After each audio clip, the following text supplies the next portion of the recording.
अक्सर हम लोगों को कहते हुए सुनते हैं कि मैंने तो ऐसा कोई काम भी नहीं किया है, किसी को मैंने कोई तकलीफ़ भी नहीं दी है, फिर भी पता नहीं ईश्वर मुझे इतनी तकलीफ़ क्यों दे रहा है या ईश्वर मेरे साथ ऐसा क्यों कर रहा है।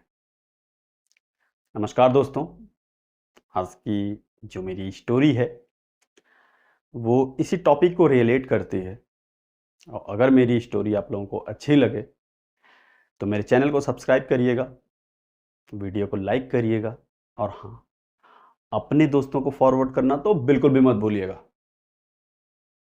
और ये स्टोरी आप कहाँ से देख रहे हैं, कौन से स्टेट से देख रहे हैं, कमेंट बॉक्स में ज़रूर बताइएगा। और इस तरह की मोटिवेशनल स्टोरीज़, पॉजिटिव एटीट्यूड की स्टोरीज़ देखने के लिए मेरे चैनल को ज़रूर सब्सक्राइब करिएगा। ज़्यादा समय न लेते हुए चलता हूँ मैं अपनी स्टोरी की तरफ। एक बार की बात है कि एक राज्य में एक राजा ब्राह्मणों के लिए भोजन बनवा रहे थे। बहुत बड़ा भंडारा करा रहे थे ब्राह्मणों के लिए और वो सारा भोजन जो है अपने आंगन में पका रहे थे।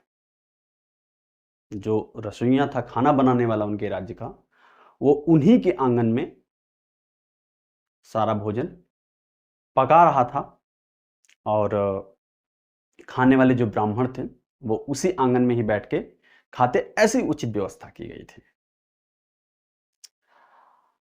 रसोइया जो खाना बनाने वाला था, खाना बना रहा था, सब कुछ बहुत अच्छा था और सब कुछ अच्छा चल भी रहा था, बहुत बढ़िया स्वादिष्ट भोजन बन रहा था। लेकिन उसमें थोड़ी सी प्रॉब्लम हुई। प्रॉब्लम क्या हो गई कि उसी आंगन से एक बाज एक सांप को पकड़े हुए उसी आंगन के रास्ते से गुजर रहा था और सांप जो है आत्मरक्षा में अपने विष को छोड़ रहा था और वो विष, वो जो खाना पकाया जा रहा था, उस खाने में जाकर के गिर गया। ये सब इतना जल्दी हुआ कि कोई देख नहीं पाया, खाना बनाने वाला भी नहीं देख पाया कि इसमें विष गिरा। अब खाना बन के तैयार हुआ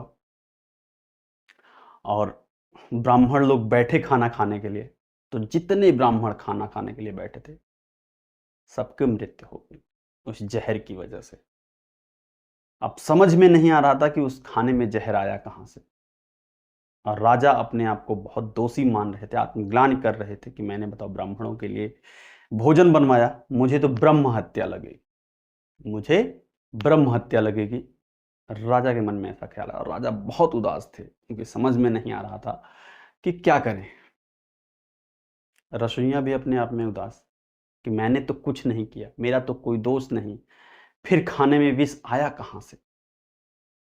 सब सोच रहे हैं, किसी को कुछ पता नहीं लग रहा है, लेकिन ऊपर बैठे यमराज सब देख रहे हैं क्योंकि उनको सारे ब्राह्मणों की आत्मा को ले जाना था। सब देख रहे थे, लेकिन उनको ये नहीं समझ में आ रहा था कि इस हत्या का दोष, ये जो इतने ब्राह्मणों की हत्या हुई है या इतने ब्राह्मण जो मरे हैं, उसका दोष किसके सर दिया जाए। राजा, राजा को तो पता ही नहीं, बाबरची, बाबरची को भी नहीं पता, उस सांप को, वो तो आत्मरक्षा कर रहा था, वो बाज, वो तो अपना भोजन ले जा रहा था, तो इसका दंड किसको दिया जाए, उनके समझ में नहीं आ रहा था। ऐसे ही विचार चल ही रहे थे और कई दिन बीत ही रहे थे कि एक दिन की बात है, कुछ ब्राह्मण उस राज्य में आए और एक औरत से उस राजा का पता पूछे।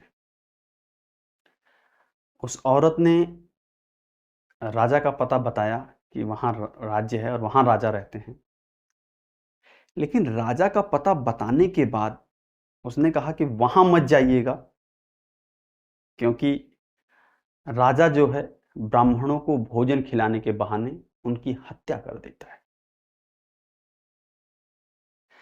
जब ये बात यमराज ने सुनी तो उन्होंने कहा कि इस हत्या का पूरा दोष उस महिला पे दे दिया जाए। राज्य में ये सभी लोग सुने, यमलोक में सभी लोग सुने कि ये क्या फैसला हुआ। उसका तो कोई रोल ही नहीं है, उसका तो कोई मतलब नहीं, कोई लेना देना नहीं। यमराज ने कहा कि जब भी कोई अच्छा काम या बुरा काम करता है तो उसके हृदय में खुशी होती है, वो खुश होता है। चाहे वो अच्छा काम करता है अगर या बुरा काम करता है, जब वो अपने मन से कोई काम करता है तो उसे खुशी मिलती है। यहां तो उन राजा को खुशी मिली क्योंकि उसने अपने मन से काम नहीं किया। बाज को खुशी नहीं, सांप को खुशी नहीं, बावर्ची को खुशी नहीं, किसी को खुशी नहीं मिली। लेकिन ये बुढ़िया जो है, जो राज्य का पता बता रही है, राजा का पता बता रही है, वो उसे खुशी मिल रही है ये कहने में कि वहां मत जाना, राजा खाना खिलाने के बहाने ब्राह्मणों की हत्या कर देता है। इसलिए ये सारा दोष जो है उसके सिर मढ़ दिया जाए। माय डियर फ्रेंड्स, मेरी कहानी यहीं तक, लेकिन इस कहानी का सार हमें समझाता है कि कहीं जाने अनजाने में